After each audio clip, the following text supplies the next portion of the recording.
Sonic the Hedgehog. I hate it. But back in the 90s, this game had a giant success. And when something successful, the obvious option is to make a second one. And Sonic 2 was 4. It's like you take Sonic 1 and you make it actually good. So let's take a look at the second game in the series and see what makes it so much better than the first one. When the game's title screen is revealed, it tells you what this game is. Similar to the first game, but changed to be better in almost every way.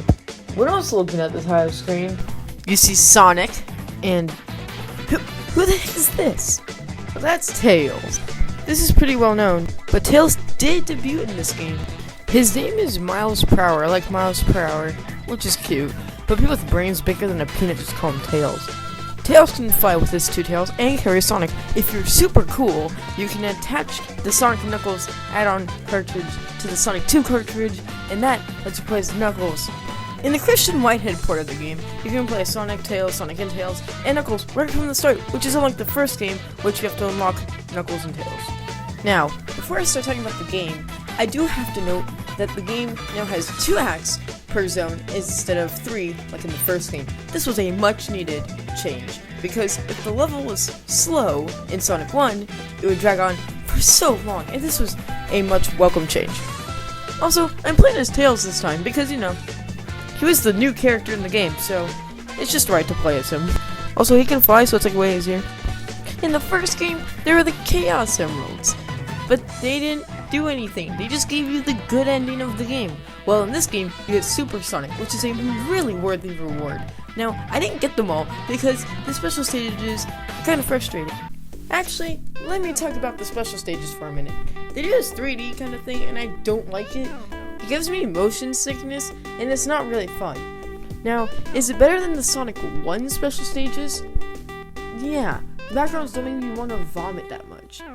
I tried getting all the emeralds, but the third emerald kept messing me up with the entire perspective, so I didn't get them all. Also, do you notice how Sonic has 3 back spikes, which he isn't supposed to have, and also Movie Sonic has 3 spikes? I noticed that, and I thought that was really cool. Sonic 1 started off with Green Hill Zone, and Sonic 2 starts off with Emerald Hill Zone. It's very similar to Green Hill, except the colors are so bold and bright. The entire game has this bolder and brighter color palette than Sonic 1. And I really like the take on the new art design. Anyway, there's not much new in Emerald Hill compared to Green Hill in level design. The boss is way easier than the boss in Green Hill, which that one wasn't hard anyway. You can just bounce on his head multiple times and then he's dead. Now, the next zone is something special. Remember Marble Zone? Of course you do, and you probably remember that it is the worst Sonic level of all time. Now, Chemical Plant Zone is nothing like Marble Zone. You see, it's actually good. I really like the aesthetic of Chemical Plant Zone. It actually feels like I'm playing in a chemical plant. Well, there is the purple liquid in Chemical Plant Zone, which that does make it definitely harder than Emerald Hill, and the entire level is harder. And if you're good at the zone, you never have to come in contact with the purple liquid. So I didn't actually know the name of the purple liquid, so I googled it, and apparently it's called, get this, Megamac. I don't get it, I don't even know why, but it doesn't even matter. Chemical Plant Zone works as a second level. There's nothing wrong with it. I love this zone, and it gives a good challenge in solo sections where you can go really fast to a point that the camera has to catch up with you. And also, the music is fantastic. The third zone is Aquatic Ruin Zone, and you know how Labyrinth Zone is a water level, and only a water level? You don't really get a choice, you're always in the water. Well, Aquatic Ruin gives you a choice, similar to Chemical Plant Zone. You can avoid all the water in the stage, making it really easy. When I first played the game, I played as Knuckles, and it was really easy to skip the entire level, and now, on the playthrough right now, I skipped the entire zone, and it was a very interesting experience. Now, if you fall into the water, the level does suck. It's not fun. But there are still places to go fast, unlike Labyrinth Zone. Even though Aquatic Ruin Zone is a water level, it can still be fun, which is good, especially for a water level in a Sonic game. Casino Night Zone is the place where Sonic and Tails do illegal gambling because they're underage. The level is pretty fun. I like how they really give the theme of being in a casino, like Chemical Plant. A lot of the level pieces are made of things you would find in a casino, I think. The level has bright colors and it is overall a fun time. I was also able to skip parts level by flying, and that's why I chose Tails. Hilltop Zone is interesting. Its main problem is the music. The music is very high-pitched and isn't good.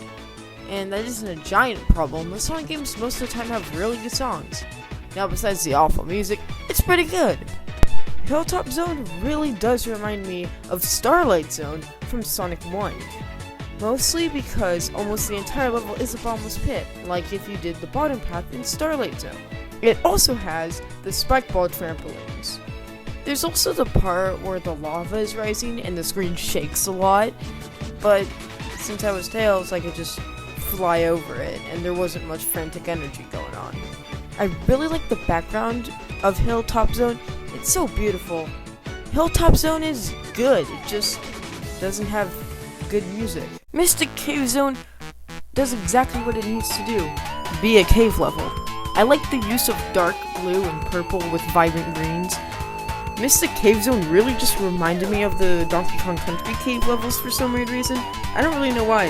Well, because they were both caves, but like, you could say about anything. There are times when you have to go on the vines and then just wait, which in almost every platformer, especially a Sonic game, isn't fun.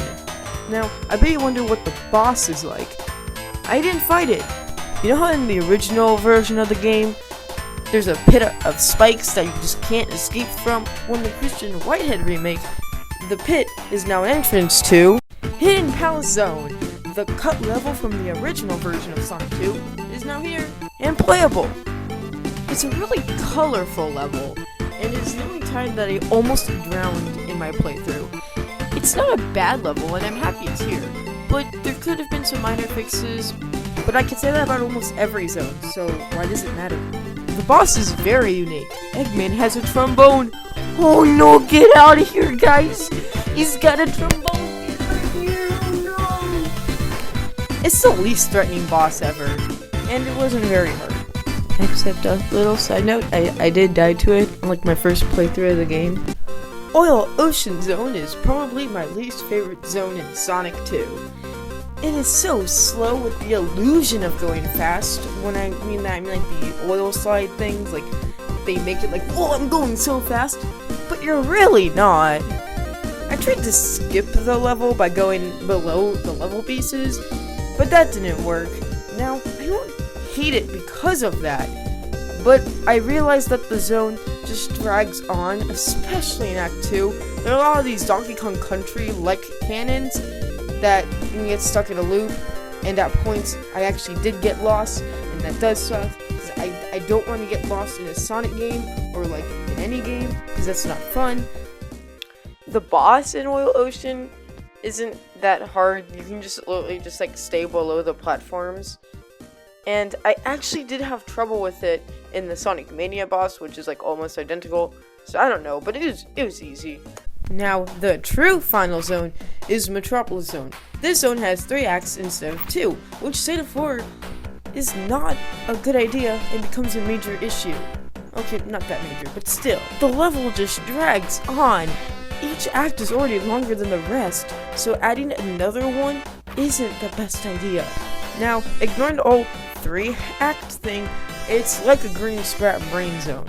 But just in the difficulty, the level has badniks that are like powered up versions of the originals. There's this one magnet that chucks his arms at you, but after he throws them, he just looks helpless. I kind of feel bad for it.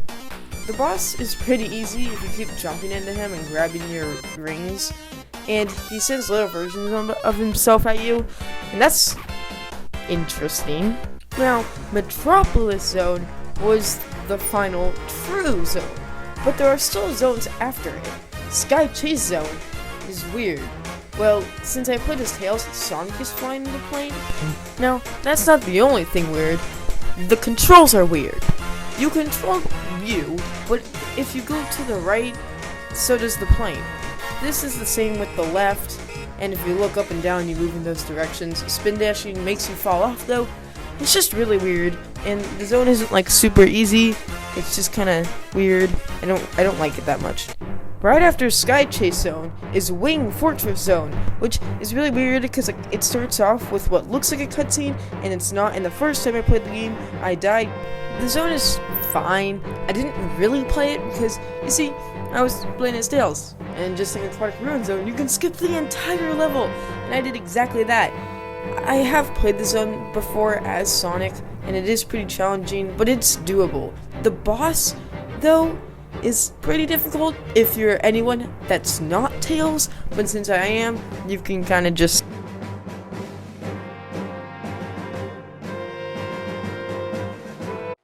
After riding Eggman's rocket ship into space, it takes you to the final zone, Death Egg Zone. And I couldn't do it. No rings and 2 back-to-back bosses.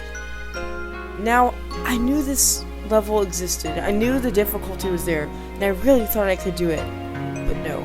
I beat the Discount Metal Sonic, whose only weak point is its face, and he keeps rolling to his ball form, and you can't really hit him for almost the entire time. I couldn't beat the Death Egg robot. Its attack patterns are just weird, and it's hard to hit. It isn't a good final boss. Final bosses are supposed to be a test of skill, and aren't supposed to be overall just plain almost impossible. Or maybe I'm wrong, and I'm just really bad at games, because that is definitely a possibility. Also, so it's kind of just like messing around, and I flew high enough to where, like, I was at the part where Discount Metal Sonic spawns. It's really funny. You know, when you play a video game, and you don't know how to play it. You know the game. You've played it for a while, but you don't really know how to, you're not good at it. You know, you haven't really learned how to play it. But then something clicks, and you'll learn how to. You get good. You learn the ins and outs of a video game, and it can start out with many different ways. You can be on the playground and some kid shows you this game and you're like, whoa, and you play it for the first time, not knowing anything about it except like the character on the box, and it just clicks with you. And that can happen with every game, and when it does, you know you're playing a game that you love. And that happened with me in this game.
That was Sonic 2. It was a good game, and I really, really liked it. Of course, it's not a perfect game. There are some problems, but that doesn't mean it's bad. It is definitely one of my favorite Sonic games, and probably my favorite classic Sonic game. I'm really happy I beat Sonic 2 and didn't just give up after I couldn't beat the boss 5 times. And I'm really happy that I did, because the ending cutscene has look at all those cookies! There's so many cookies! Why? Why is that a thing? There's so many cookies!